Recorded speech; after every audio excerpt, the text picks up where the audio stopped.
warahmatullahi wabarakatuh. Waalaikumsalam warahmatullahi wabarakatuh. Oke, selamat siang Bapak. Selamat siang. Ya, alhamdulillah Pak, akhirnya kita jumpa waktu yang pas ini Pak. Ya. Jadi kali ini Sinta akan melakukan wawancara untuk pemenuhan tugas CGP. Ya. Kebetulan modul kita adalah tentang pengambilan keputusan berdasarkan nilai-nilai kebijakan. Oke. Ya. Jadi untuk ke depan ini ada 8 pertanyaan ya Pak. Ya. Kita mulai ya Pak. Ya. Pertama, selama Bapak memimpin, itu bagaimana Bapak dapat mengidentifikasi kasus-kasus yang merupakan dilema etika atau bujukan moral?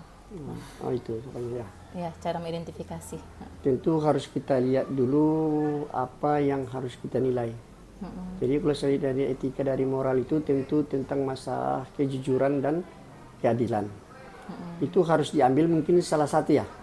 Iya, jadi kedua-duanya dihadapkan kondisi yang sama gitu. Sama ya. Keadilan dengan kejujuran itu sebetulnya sejalan.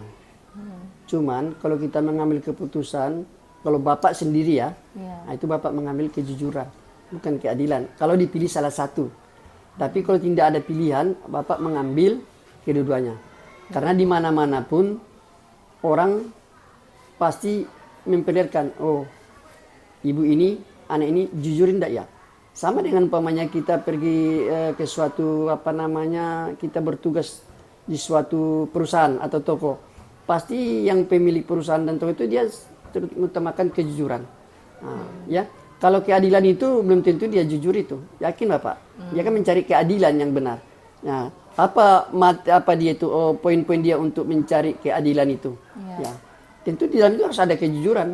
Nah, disampaikannya keadilan nanti. Yang nomor satu, yang kena itu anak ini harus sekian, atau guru ini umpamanya harus aktif, guru ini dengan harus begini ya.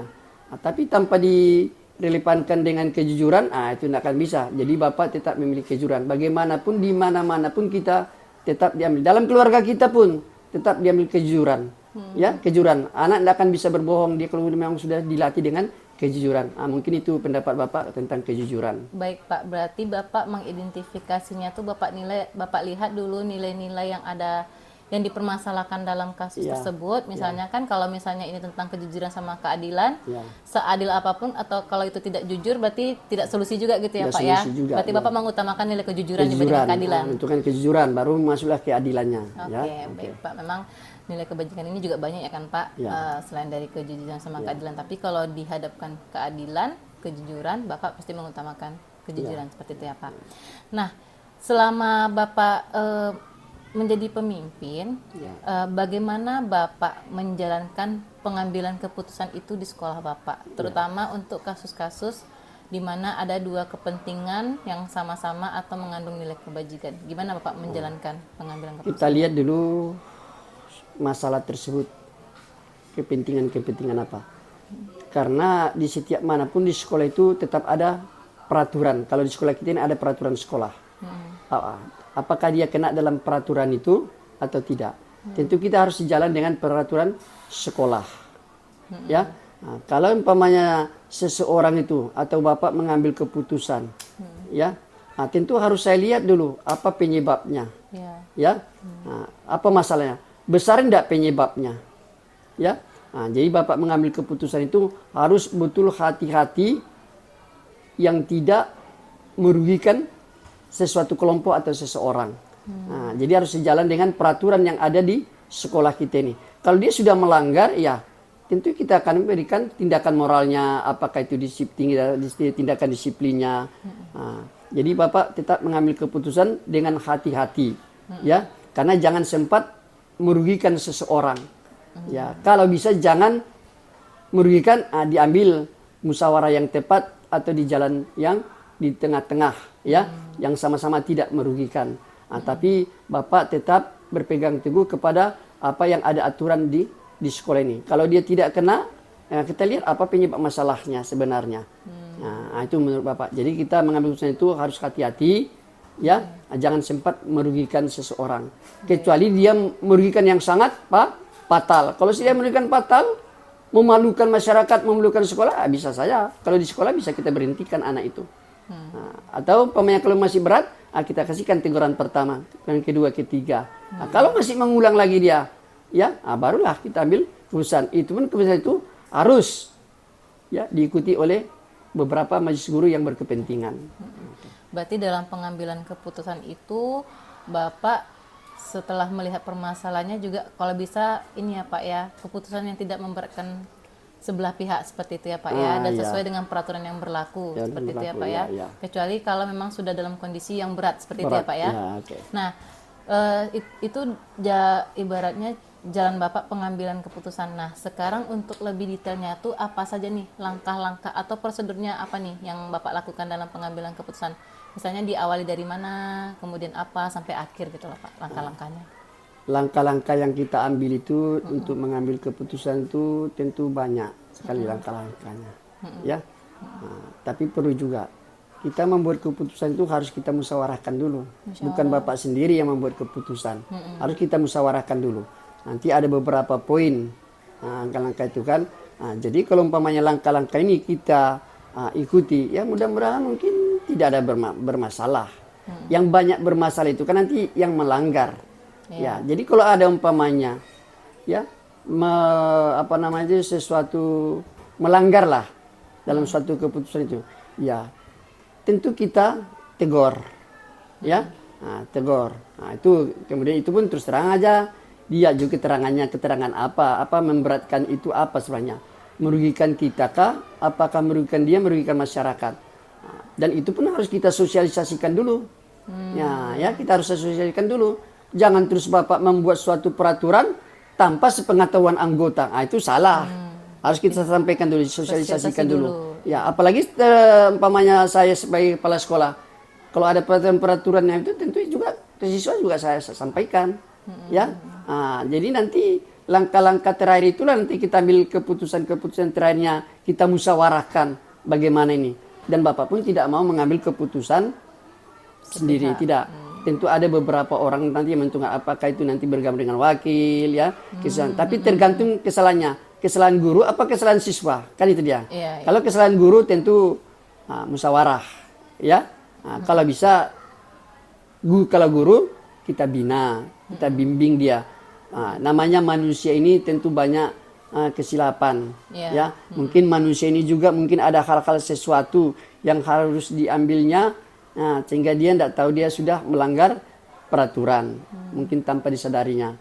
Itu yang menurut Bapak untuk langkah-langkahnya itu kita perhatikan dulu betul. Jangan sempat seperti Bapak kan tadi dengan soal yang pertanyaan nomor 2, jangan sempat merugikan. Itu ya. Kita ambil langkah-langkah itu, ya. Karena tidak mudah, payah untuk mencari kerja itu sekarang ini, ya. Tidak boleh kita untuk mematikan karakter seseorang itu, tidak boleh. Tetapi kalau memang tidak bisa lagi kita bina, kita bimbing udah beberapa begini, ya bisa. Salah satu contoh umpamanya, kalau ada seorang guru gitu, dalam keputusan itu ada, kalau ada guru yang melanggar tentang hal apalah yang agak merugikan sekolah, ya bisa saja kita berikan dia kita pindahkan ke sekolah lain. Atau kita berikan dia dispensasi jangan mengajar 3 bulan. Bisa saja. Itu dari peraturan yang telah kita buat, yang kita musyawarahkan itu. Itu langkah-langkah. Baik. Berarti secara sistemnya Bapak bekerja sama, kemudian dalam pengambilan keputusan Bapak lebih mengutamakan melibatkan partner-partner yang lain ya Pak ya. Iya, betul. Sebelum Bapak membuat keputusan secara utuh, ya, seperti itu ya Pak ya. Ya. Nah, kemudian hal-hal apa saja yang selama ini Bapak anggap itu efektif dalam pengambilan keputusan pada kasus-kasus ini? Hal-hal yang Bapak anggap efektif, misalnya efektif dengan berdiskusikah Bapak, atau misalnya bagaimana? Dalam hal untuk mengambil keputusan ini yang efektifnya, ya, terus terang aja Bapak sampaikan, ya. Bapak pun mungkin banyak juga yang benar, banyak juga yang salah. Bisa saja nanti umpamanya guru atau orang lain menegur Bapak, Bapak tidak boleh gitu, berbuat begitu, harus begini. Itu harus kita terima, tidak boleh kita tantang. Kritik. Ya, kritik itu harus kita terima. Kemudian kita pikirkan, benar enggak itu. Jadi kalau Bapak mengambil tindakan keputusan itu, bagaimanapun seperti Bapak katakan tadi, ya, kita harus musyawarahkan. Ya, dimusyawarahkan terus tetap mengambil suatu keputusan itu supaya efektif dia. Kita buat dia susunan kepanitiaannya ada bermasalah. Tapi ini pula yang bermasalah. Bermasalahnya harus kita lihat juga, bermasalah sekolah kah dia, bermasalah di luar sekolah kah dia. Itu harus kita perhatikan juga. Yang jelas Bapak, kalau di sekolah ini untuk mengapakan keputusan itu harus tetap saya sampaikan kepada guru dan kepada siswa. Dan malah mulut ini berbuih untuk mengucapkan itu. Jangan terjadi hal-hal yang begini. Itu yang perlu Bapak sampaikan. Jadi selalu Bapak ingatkan terus. Ya, anggap aja seperti di dalam sekolah ini seperti keluarga. Saling mengingatkan. Jangan menjatuhkan seseorang, mengingatkan. Kalau ada kawan yang salah, tolong diingatkan sebelum masuk ke permasalahan tuh. Jadi Bapak mengambil keputusan-keputusan itu yang efektifnya, itu dia. Tentu jangan sosialisasikan terus kepada anak, ya. Itu yang Bapak sampaikan. Berarti ini bisa kita tangkap poinnya yang efektif bagi Bapak itu adalah berdiskusi dan bermusyawarah ya, Pak ya. Itu yang betul. Itu yang efektif untuk pengambilan keputusan ya, Pak. Keputusan. Oke, nah kemudian Pak, kira-kira Pak selama Bapak mengambil sebuah keputusan itu apa aja nih Pak tantangan yang Bapak hadapi biasanya? Misalnya kan kayak mungkin ternyata yang bermasalah ini yang satu tangan kanan Bapak, yang satu mungkin hubungan keluarga dengan Bapak, atau seperti apa tantangan yang biasa Bapak hadapi dalam pengambilan keputusan? Tantangan yang Bapak hadapi dalam keputusan, Bapak tidak memilih siapa orangnya. Yang penting sudah melanggar peraturan, dia terus kena sanksi. Kita tidak boleh membeda-bedakan siapa ini guru mas, ini guru kandung, guru dan sekarang tidak ada. Tidak ada hal itu dalam mengambil apa tadi? Keputusan itu, ya, tidak ada. Jadi Bapak tidak ada membeda-bedakan. Yang penting kalau dia salah. Sama dengan keluarga, di keluarga pun kita anak-anak kita gitu. Kita ada 4, ya, yang mau besar pemainnya. Kita tidak boleh membeda-bedakan anak ini. Ya, sama dengan siswa. Kalau dia memang salah, anak siapapun dia, anak camat pun dia, kalau memang dia salah, aturan kita kan sudah kita buat, ya kan? Jadi masalah-masalah yang ada di lingkungan kita di sekolah ini sebetulnya banyak, tapi alhamdulillah bisa kita atasi semuanya. Namanya lah guru dengan anak tentu tidak malaikat, ya kan? Tentu banyak anak kesilapan. Kita nasihati. Jadi kalau tantangan itu banyak, namun tantangan itu bisa kita selesaikan dengan adem dia, aman, tenang. Berarti dipanggil dia begitu. Bisa dibilang siapapun orang yang terlibat maupun itu adalah orang terdekat Bapak, tapi Bapak tetap profesional itu ya Pak ya. Tidak bawa perasaan atau tidak bawa hubungan keluarga di situ ya Pak. Tidak ada hubungan keluarga. Kita harus kelihatan. Itu kan keluarga kan di rumahnya. Kalau dalam lingkup dinas, ya sesuai dengan aturan kita. Peraturan kita kan banyak, peraturan dari sekolah ada, peraturan dari dinas pun ada, ya kan? Itu harus peraturan kita buat dengan dinas itu harus sejalan juga, tidak boleh bertentangan dia, harus sejalan dia. Oke dia. Baik Pak, nah kemudian nih Pak, apakah Bapak dalam penyelesaian permasalahan ini punya waktu tertentu untuk menyelesaikan, atau misalnya nih Bapak dapat masalah langsung di tempat nih Bapak menyelesaikan, atau mungkin tunggu ya, nanti dulu Bapak selesaikan dulu, nanti Bapak atur penyelesaiannya, atau nanti jumpai Bapak lagi misalnya. Dan selama penyelesaian itu biasanya prosedur apa yang Bapak lakukan untuk penyelesaiannya itu Pak? Jadi penyelesaian itu kita lihat dulu, tetap kita bermasalah ringan, sedang atau berat kan gitu dia kan. Kalau ringan-ringan sajanya ya kita serahkan aja kepada wali kelas, ya kan. Tidak mampu wali kelas, di atasnya kan ada. Ya kan ada kesiswaan. Ya. Kalau kesiswaan tidak mampu dia, itu kan tentu naik ke kepala sekolah. Kemudian setelah di kepala sekolah nanti, itu pun Bapak tidak akan mengambil keputusan sendiri. Ya saya panggil dulu orang-orang yang tertentu untuk mengapakan keputusan tersebut. Jadi tidak terus pada waktu untuk mengambil keputusan itu, kita lihat dulu permasalahannya itu. Kalau permasalahan berat, itu harus kita libatkan semua guru, ya kan? Tapi kalau yang biasa-biasa sajanya, contoh saya bilang, ada masalah umpamanya guru saya cerai dengan suaminya, ya kan? Itu tidak perlu kurasa dilibatkan semua guru, itu kan masalah pribadi. Cukup dengan kepala sekolah. Tentu kepala sekolah memberikan arahan, ya kan, bagaimana mereka kembali supaya satu rumah kembali bersama lagi. Itu langsung kita ambil keputusan, karena itu keputusan yang tidak bisa diketahui oleh beberapa orang. Ya, kalau bisa cukup kepala sekolah yang tahu, karena itu hal pribadi.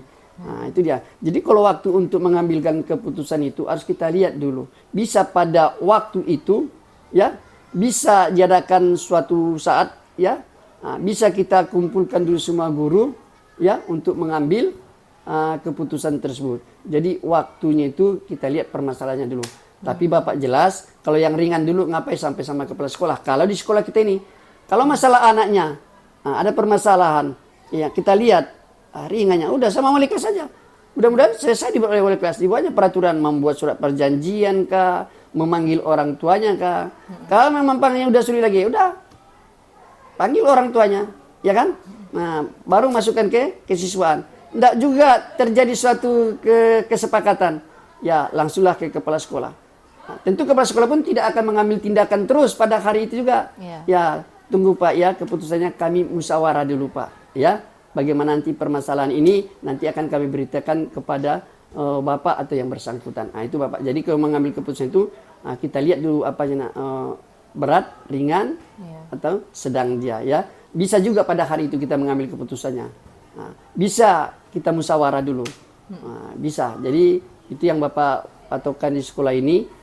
Ya mudah-mudahan, tapi selama ini kan kita sekolah kita ini aman-aman saja. Ini kan apabila ada hal yang terjadi, kan betul. Itu dia kan. Nah, itu jawaban Bapak. Ya, berarti apakah langsung penyelesaian atau waktu tertentu itu tergantung level permasalahannya itu ya Pak ya. Dan prosedurnya juga tergantung permasalahannya seperti apa. Kalau mungkin berdasarkan dengan siswa ya berarti sesuai dengan prosedur ya Pak ya, wali kelas, wakil-wakil. Tapi kalau misalnya bersifat pribadi, kalau istilah Bapak langsung berarti langsung Bapak tangani. Langsung Bapak tangani. Nah, kira-kira selama Bapak pengambilan keputusan nih, apakah ada seseorang yang selalu Bapak libatkan untuk mempermudah Bapak, atau mungkin faktor-faktor tertentu yang membantu Bapak untuk mengambil keputusan berdasarkan kasus-kasus dilema etika ini Pak? Nah, ya. Kalau mengambil keputusan itu, seperti Bapak katakan tadi, ya, Bapak kan sebagai kepala sekolah. Kalau sebagai kepala sekolah, tentu sudah ada kebijakan-kebijakannya, ya. Ngapain minta bantuan kepada orang lain? Tapi itu ya kita lihat levelnya dulu, level kesalahan itu. Ada umpamanya seseorang guru, nah, boleh dikatakan umpamanya dia memukul anak, ya kan? Nah, datang orang tua anak ini mengadu kepada orang tuanya, ya kan? Nah, tentu guru kita terlibat. Nah, itu kan jelas dalam peraturan kita sudah, dari dinas pun sudah ada, tidak boleh melakukan pemukulan fisik. Itu sudah jelas itu. Kena kita, sedangkan mengapakan anak saja kita bil ya. Ya bil saya kita sudah kena di situ.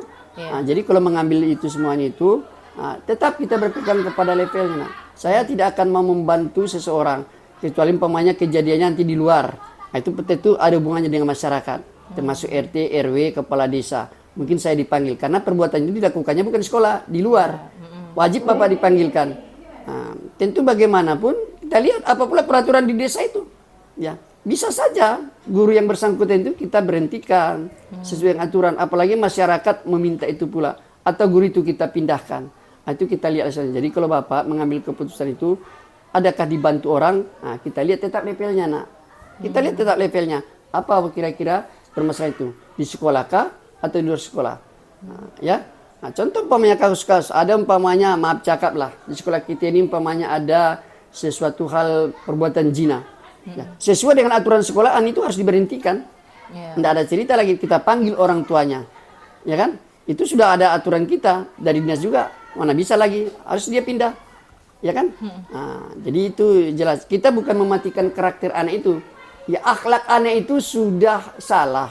Padahal selalu kita sampaikan dalam orasi, ya bergaulah dengan bagus, pakailah akhlak, bicara yang sopan lah. Sudah kita bimbing semua anak-anak. Nah, kalau kita ini kan guru-guru ini kan sudah sarjana, udah tahu dia mana yang baik, mana yang buruk, ya kan? Jadi kalau mengambil keputusan itu, kita lihat tetap levelnya. Bisa kita minta bantuan, ya. Kalau umpamanya masalah itu berhubungan dengan polisi, ya kita tetap meminta bantuan kepada kepolisian juga. Bila perlu berhubungan dengan ketua MKKS, ketua PGRI, dan kita perlu ada pula apa itu? Namanya itu yang apa itu? MGMP itu Pak. Bukan MGMP itu apa PGRI. Nama? Ada PGRI ada itu. Kalau ada salah kita ada pengacara kita. Kita ada pengacara kita. Ya kita sampaikan dengan itu. Itu kan perlu bantuan dengan luar, ya kan? Nah, tapi apa permasalahan itu. Kalau permasalahan di sekolah sini yang biasa-biasa kecil itu ngapain harus kita minta bantu kepada orang, ya? Nah, kita saja dalam aturan sudah ada, anak itu berbuat apa di sini, udah keluarkan saja. Nah, kalau dia umpamanya mengeluarkan kata-kata tak sopan, ya kita tetap panggil anak itu, ya kan? Nah, tidak perlu kurasa sama bapak, ya.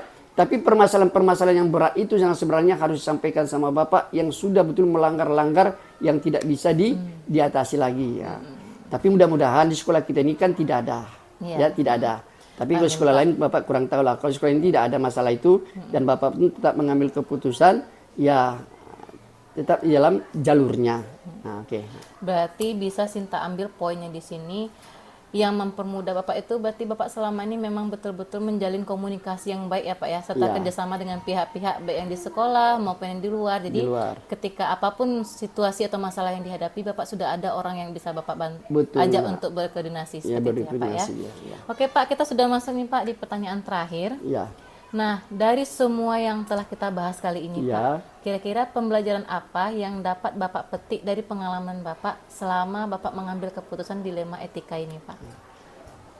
Pengalaman Bapak selama mengambil etika ini, ya. Dapat kita ambil hikmahnya. Ya, kita ambil hikmahnya, gitu kan, atau keputusannya gitu ya kan. Iya Pak. Nah, kalau Bapak pribadi sendiri, ya. Pengalaman itu memang betul ada. Bagaimanapun tetap ada permasalahan di sekolah itu ada. Nah, cuman itu harus kita setiap ada permasalahan itu wajib kita catat. Harus kita catat itu. Oh ini bulan ini terjadi ini jadi ini terjadi. Nah, itu baru kita evaluasi. Nah, di mana letak kesalahan itu? Nah, jadi pengalaman itu selalu Bapak walaupun tidak Bapak catat, Bapak ketik di HP Bapak. Malah saya panggil kesiswaan, ya ini. Kalau masalah guru itu tentu saya mencatat, ya kan? Nah, jadi pengalaman itu ada yang pahit, ada yang manis.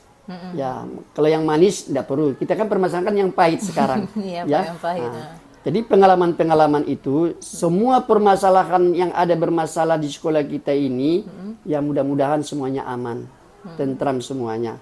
Nah, jadi kalau dikatakan nanti apa pengalaman ya pengalaman saya di sini itu tergantung kepada kepala sekolahnya.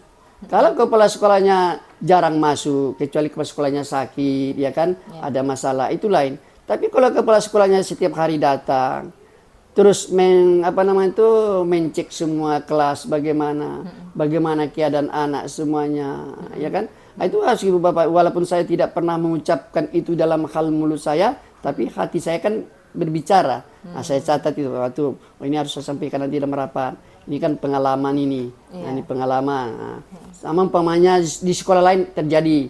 Sekolah lain terjadi umpamanya setiap bulan ada umpamanya terjadi suatu kehamilan, ya bulan ini. Itu kan pengalaman juga sama saya itu. Kenapa hal ini terjadi? Oh, sekolahnya bagaimana letak sekolahnya? Di kota kah? Nah, ini bagaimana pergaulan anak ini? Nah, kita lihat semua. Jadi pengalaman-pengalaman itu ada yang pahit, ada yang manis, ya. Tapi sekolah kita ini kebanyakan yang manis, yang pahit tetap ada, ya. Yang pahit. Jadi kalau pengalaman-pengalaman itu ya istilahnya saya indah, senang untuk mengambil pengalaman-pengalaman itu saya catat begitu. Oh ini nih. Jadi saya pegangan untuk saya sampaikan kepada beberapa relasi lah, ya.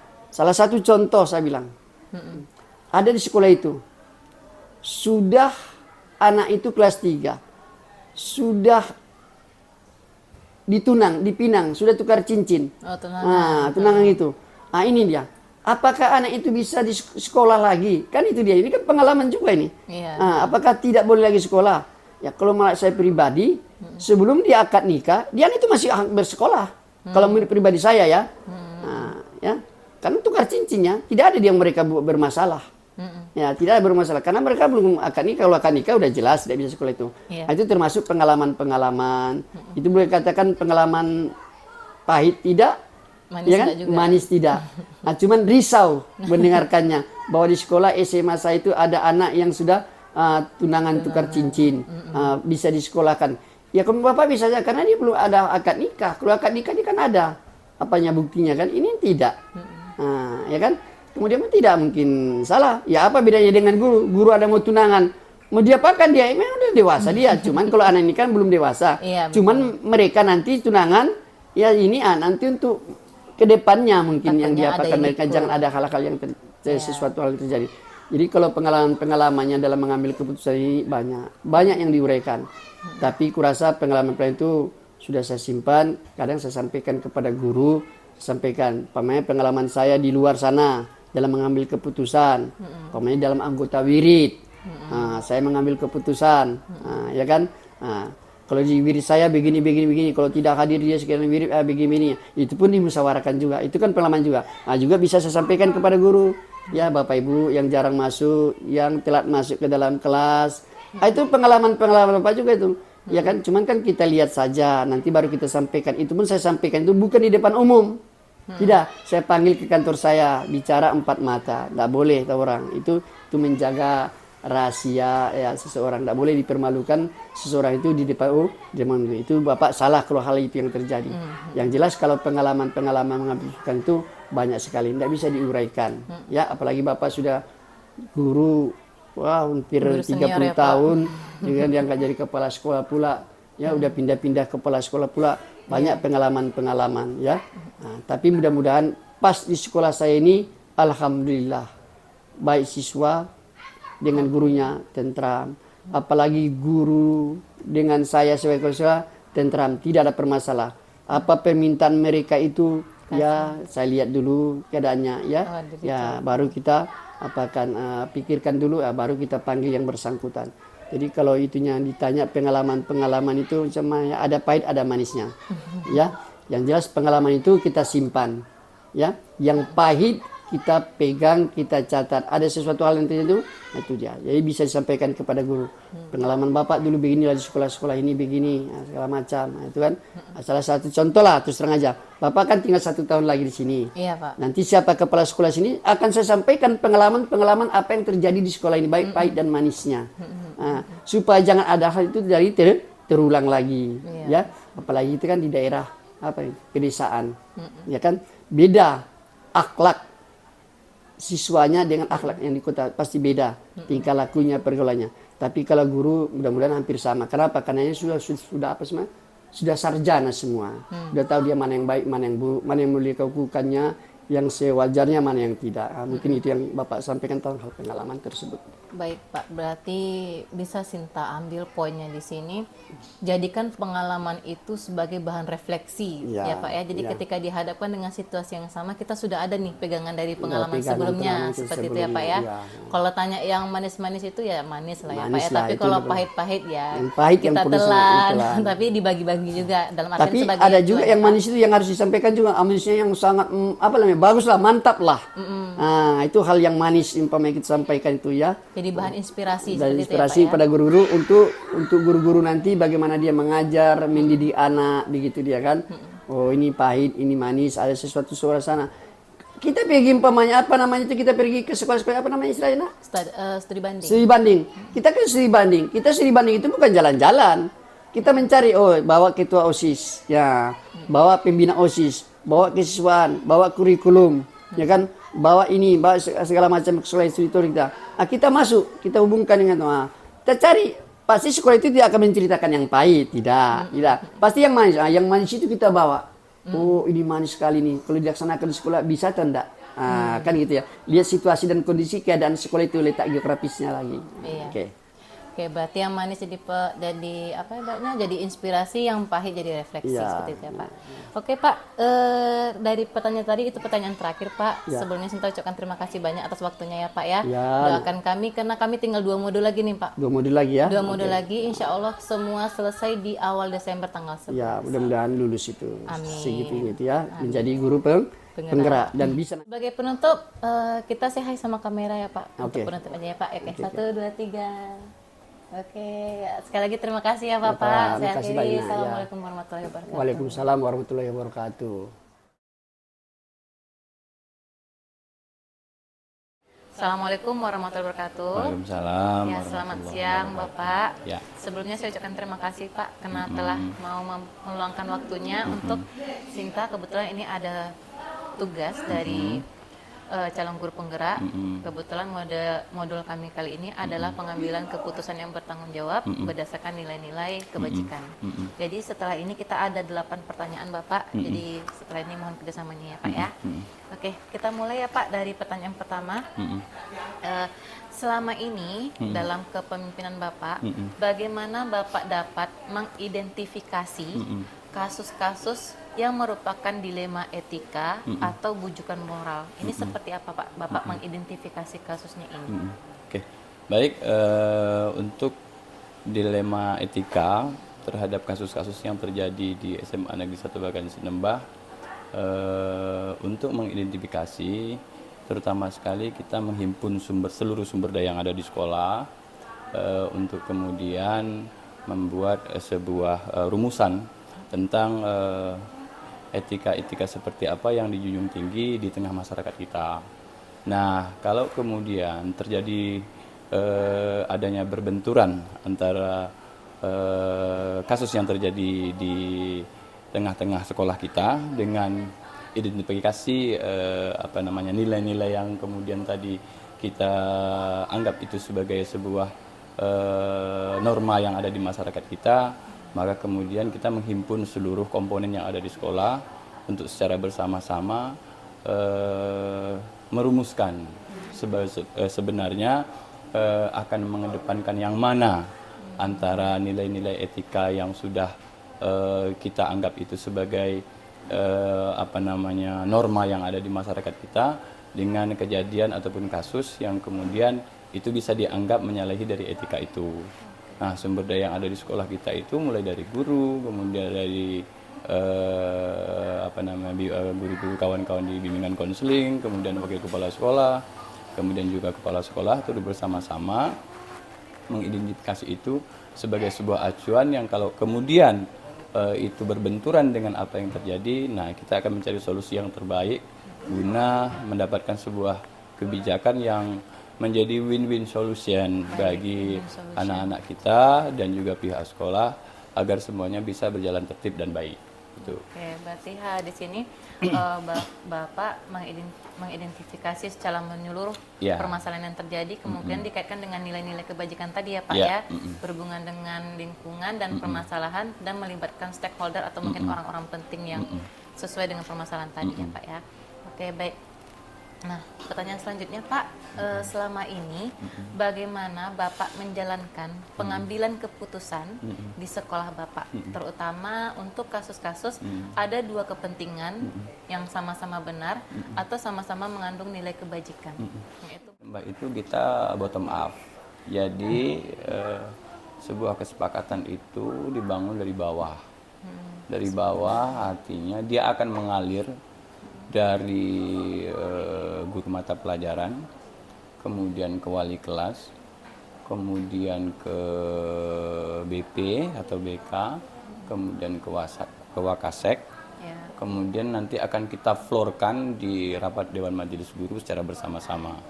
Nah, untuk di rapat Dewan Majelis Guru itu seluruh komponen yang ada di sekolah kita libatkan, mulai dari guru mata pelajaran, guru wali kelas, guru BP, guru BK, guru wakil kepala sekolah, kemudian kepala sekolahnya, yang kemudian dari azas musyawarah dan mufakat dengan mempertimbangkan banyak hal, diputuskanlah kebijakan itu sebagai kebijakan sekolah. Jadi tidak ada monopoli oleh satu orang untuk membuat kebijakan di sekolah ini. Semuanya itu mengalir dari bawah sampai ke atas, sehingga seluruh komponen yang ada di sekolah itu kita libatkan dan terlibat di dalam pengambilan kebijakan-kebijakan, terutama kebijakan-kebijakan yang urgen untuk kita laksanakan di sekolah. Gitu. Oh, baik. Berarti di sini dalam kondisi kepentingan yang sama-sama, tetap dimulai dari yang posisi guru mata pelajaran beralur sampai nanti akhirnya. Berarti saat Bapak mengambil keputusan akhir itu tidak langsung serta-merta Bapak langsung menyampaikan gitu ya Pak ya? Tidak. Tapi ada forum. Ya, dia sudah berproses dari bawah terlebih dahulu. Dia sudah berproses dari bawah terlebih dahulu, kemudian nanti akan kita floorkan di rapat Dewan Majelis Guru dan akan menjadi kebijakan sekolah namanya. Nah, kalau itu kebijakan sekolah, berarti seluruh komponen yang ada di sekolah itu mengetahui dan harus menjalankan. Apakah keputusannya A ataukah keputusannya B. Ketika itu sudah menjadi kesepakatan bersama, itulah yang menjadi kebijakan sekolah, bukan kebijakan kepala sekolah lagi namanya. Baik. Oke, Pak. Kemudian untuk pertanyaan selanjutnya, kira-kira langkah, mungkin ini sudah disampaikan, tapi boleh Pak disampaikan sekali lagi, langkah-langkah atau prosedur seperti apa yang biasa dilakukan selama ini? Mungkin kalau prosedur, sebagaimana tadi yang saya sampaikan, bahwa kalau kebijakan itu diambil secara musyawarah mufakat. Nah, kalau prosedurnya yaitu tadi, kita mengawali itu dari bottom ke up gitu loh, bukan dari up ke bukan top down tapi bottom up gitu loh. Jadi semua itu mengalir dari bawah sampai ke atas, kemudian di atas kemudian kita floorkan di Dewan Majelis Guru. Bukan ibaratnya kebijakan itu dari kepala sekolah kemudian kita harus melaksanakan, tidak. Tapi dia akan mengalir dari bawah sehingga menjadi kebijakan bersama. Bukan melalui kepala sekolah kemudian kita semua menjalankan, tidak seperti itu. Ya, berarti bahasa lainnya bukanlah suatu perintah yang tidak bisa diganggu-gugat ya Pak. Oke. Kemudian menurut Bapak selama ini hal-hal apa saja yang Bapak anggap efektif dalam pengambilan keputusan untuk kasus-kasus yang dilema etika? Efektif atau tidak sebuah kebijakan itu tergantung dari bagaimana kemudian kita menyikapinya. Nah, ketika seluruh komponen di sekolah sudah mengetahui apa yang seharusnya diputuskan dengan mempertimbangkan banyak hal, baik itu dari sudut pandang positif dan negatif sebuah kebijakan. Nah, ketika kemudian itu menjadi kesepakatan bersama, itulah keputusan yang harus kita jalankan. Nah, efektif atau tidak tergantung dari bagaimana kita menjalankan kebijakan itu. Nah, ketika kebijakan sudah kita putuskan dan kemudian seluruh komponen stakeholder yang ada di sekolah menjalankan kesepakatan atau kebijakan yang sudah kita tetapkan itu, maka dia akan bisa berjalan efektif. Tapi kalau kebijakan itu diputuskan secara sendiri, kemudian tidak seluruh stakeholder yang ada di sekolah mengetahui itu, maybe mungkin di dalam pelaksanaannya, dalam menjalankan kebijakannya itu ada miss pelaksanaan. Mengapa? Karena mungkin ada miskomunikasi gitu. Ada pihak-pihak yang tidak dilibatkan sehingga mereka tidak tahu kebijakannya apa. Tapi kalau misalnya semua warga sekolah sudah tahu tentang kebijakan yang kita buat dan kita putuskan untuk kemudian dilaksanakan bersama, dan semua memahami itu menjadi sebuah kebijakan sekolah, maka perjalanan dari pelaksanaan kebijakan itu insya Allah akan efektif gitu. Dengan tetap kita mengacu kepada prosedur-prosedur pelaksanaannya, siapa yang harus melaksanakan, kemudian tenggat waktunya sampai kapan, ataupun kapan itu dilaksanakan, oleh siapa gitu kan. Jadi semua warga sekolah sudah mengetahui bahwa kebijakan ini harus dilaksanakan oleh A, kebijakan ini harus dilaksanakan oleh B, atau kebijakan ini harus dilaksanakan oleh semua warga sekolah. Begitu. Berarti bisa kita simpulkan Pak, ketika keputusan itu dianggap efektif, jika memang keputusan yang pada akhirnya kita ambil itu sudah melibatkan seluruh anggota sekolah, seperti itu ya Pak ya? Ya, seluruh warga sekolah sudah mengetahui. Sudah mengetahui. Ya. Baik. Itu akan jauh lebih efektif ketimbang nanti sebagian kecil yang mengetahui, sebagian besar tidak, atau sebagian besar tidak, ada sebagian kecil yang tidak mengetahui. Iya, karena ada azas like dislike juga ya Pak, berarti ya Pak ya. Oke. Kemudian hal-hal apa saja yang selama ini Bapak rasakan merupakan sebuah tantangan dalam pengambilan keputusan pada kasus-kasus tadi, pada kasus dilema etika? Tantangannya kadang memang terjadi sebuah perdebatan. Mengapa kemudian sebuah perdebatan dari sebuah kebijakan itu muncul? Karena sudut pandang kita di dalam memandang sesuatu itu biasanya berbeda-beda. Ada yang melihat dari sudut pandang nilai ini misalnya, ada kemudian yang memandang dari sudut pandang nilai itu begitu. Nah, kalau dilihat dari sudut pandang yang berbeda, mungkin kita akan punya argumentasi yang kuat, sama-sama kuat, kan begitu. Nah, kalau dari sudut pandang A misalnya, ini argumentasinya, ini model kebijakannya, ini akan berdampak seperti ini secara positif dan juga akan berdampak seperti ini secara negatif. Nah, kemudian misalnya yang kelompok lain menganggap melihat dari sudut pandang yang berbeda yang lain, ini ibaratnya argumentasinya, ini kemudian kelemahannya, ini kemudian kekuatannya. Kalau dilaksanakan akan memunculkan hal yang seperti ini. Nah, sudut pandang inilah yang kemudian biasanya menimbulkan praksi-praksi di dalam sebuah pengambilan keputusan. Nah, namun tetap kita akan mencoba mencari win-win solution kan gitu dari ibaratnya sudut pandang yang berbeda.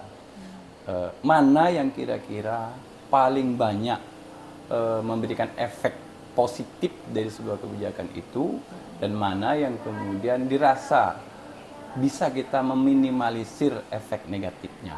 Itulah yang kemudian dijadikan sebagai keputusan bersama. Walaupun terkadang ada beberapa pihak gitu kan yang agak berat menerimanya karena menurut sudut pandang mereka ini harus begini gitu loh.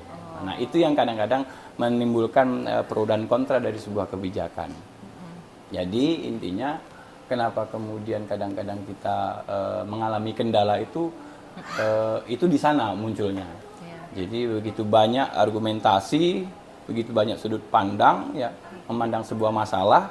Jadi itu akan memunculkan perdebatan-perdebatan yang agak alot begitu untuk menjadi menarik sebuah kesimpulan bahwa ini kebijakannya harus seperti ini gitu loh. Baik, berarti simpelnya kita bisa sebut itu menyatukan. Iya, perbedaan pendapat. Ya, menjadilah satu kebijakan atau keputusan yang efektif. Ya, itu yang kadang-kadang agak sulit karena memang membutuhkan kedewasaan berpikir, membutuhkan kedewasaan menerima kesepakatan bersama. Keterbukaan. Ya, walaupun terkadang kita kuat dengan argumentasi kita gitu. Tapi sudut pandang kebanyakan orang mungkin menganggap bahwa tidak seperti itu gitu. Nah, jadi memang di dalam musyawarah mufakat itu harus dibutuhkan kebesaran hati untuk kemudian menerima apapun selama itu adalah keputusan mayoritas, mayoriti dari sebuah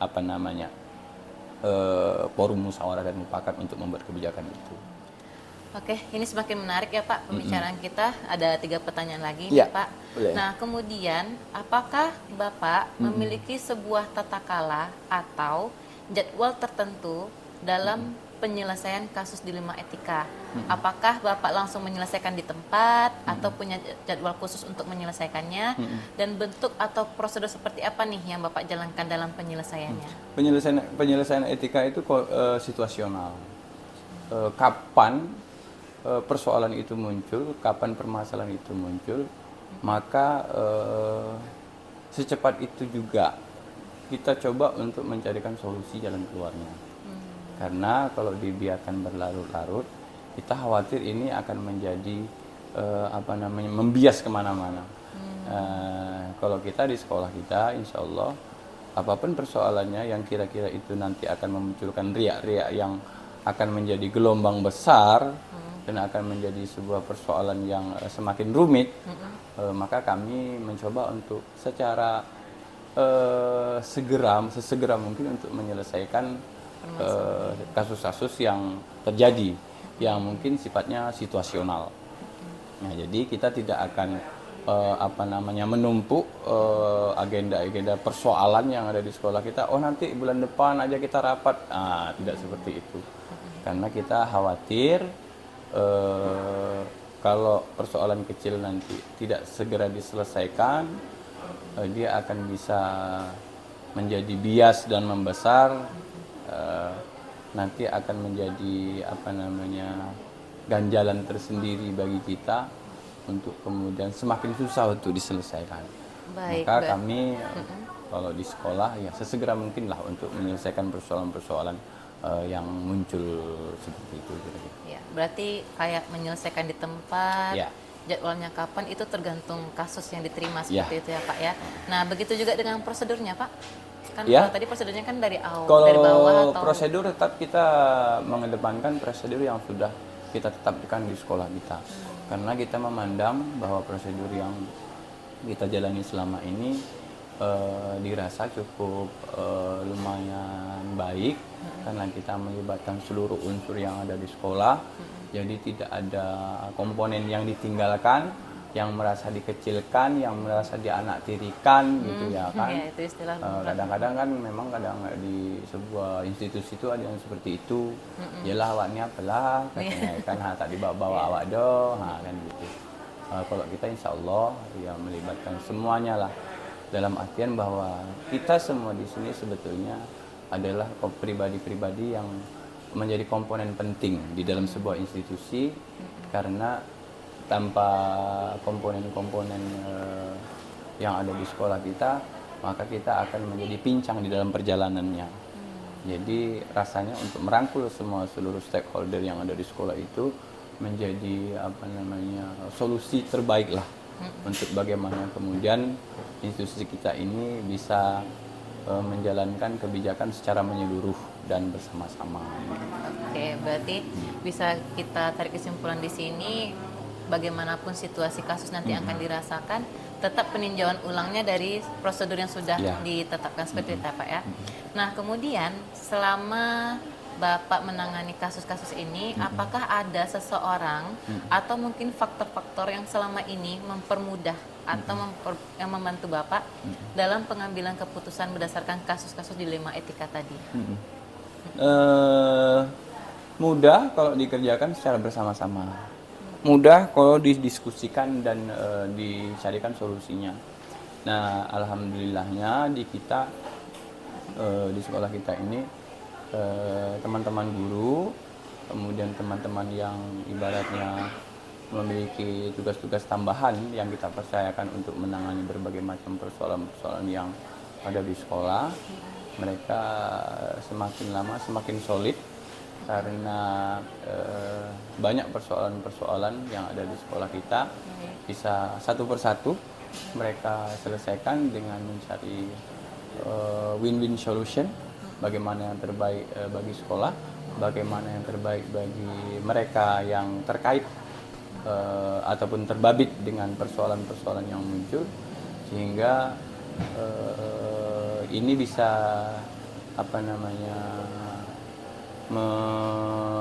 menyenangkan semua pihak. Artinya tidak memberatkan pihak-pihak tertentu atau tidak mengucilkan pihak tertentu, tetapi kita mencoba untuk bagaimana pihak-pihak yang terlibat itu bisa menerima sebuah konsekuensi dari persoalan-persoalan yang muncul yang ditimbulkan oleh hal-hal tertentu, yang kemudian dari situ kita mencoba mencari solusi yang terbaik dan menjadi sebuah kebijakan bersama dan harus dijalankan oleh semua komponen yang terlibat di persoalan itu. Berarti kalau bisa dibilang mungkin pertama yang Bapak hubungi itu adalah rekan-rekan yang sudah dapat tugas tambahan sesuai bidangnya, itu mungkin ya Pak ya, recall pertamanya ya. Untuk mengurai sebuah persoalan tentu kita ambil dari kejadian ataupun kasus-kasus yang terjadi. Dari sana kita mencoba mengidentifikasi dari pelakunya, kemudian sudah sejauh mana proses-proses pendekatan-pendekatan mencari solusi itu dilakukan oleh komponen-komponen yang pertama terlibat, kemudian dia akan bergerak ke atas, dimusyawarahkan lagi dengan komponen yang lain yang melibatkan pihak-pihak yang di atasnya, kemudian nanti akan bergerak lagi ke atas dan akan bermuara kepada rapat Dewan Guru. Jadi di sekolah kita rapat Dewan Guru merupakan wadah ataupun forum tertinggi untuk membuat sebuah kebijakan. Jadi bukan keputusan kepala sekolah, bukan keputusan wakil kepala sekolah, bukan keputusan BK, bukan keputusan wali kelas ataupun guru mata pelajaran, tetapi adalah keputusan bersama yang memang kita floorkan di rapat Dewan Guru. Jadi forum yang tertinggi di sekolah kita ini, kita lebih mengedepankan forum Dewan Guru sebagai penentu kebijakan di sekolah. Baik, ini semakin menarik ya Pak pembicaraan kita. Namun kita sudah sampai di akhir pertanyaan ini Pak. Jadi dari semua yang telah Bapak sampaikan, kira-kira pembelajaran apa yang Bapak petik atau mungkin yang Bapak rasakan dari pengalaman Bapak selama ini dalam pengambilan keputusan untuk dilema etika ini Pak?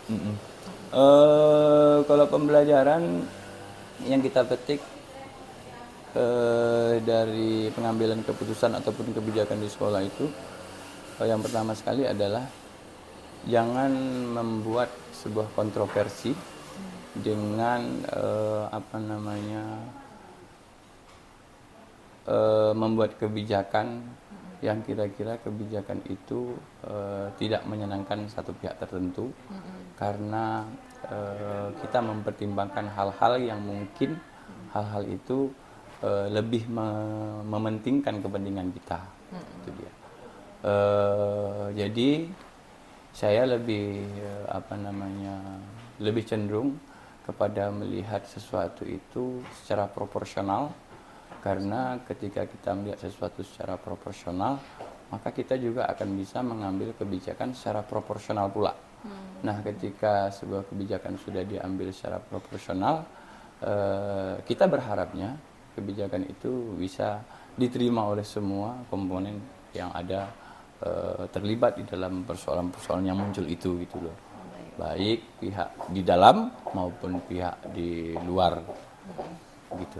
Oke, berarti di sini Bapak dengan rekan-rekan benar-benar menjunjung nilai kebajikan musyawarah, bekerja sama dalam semua keputusan yang berhubungan dengan sekolah, seperti itu ya Pak.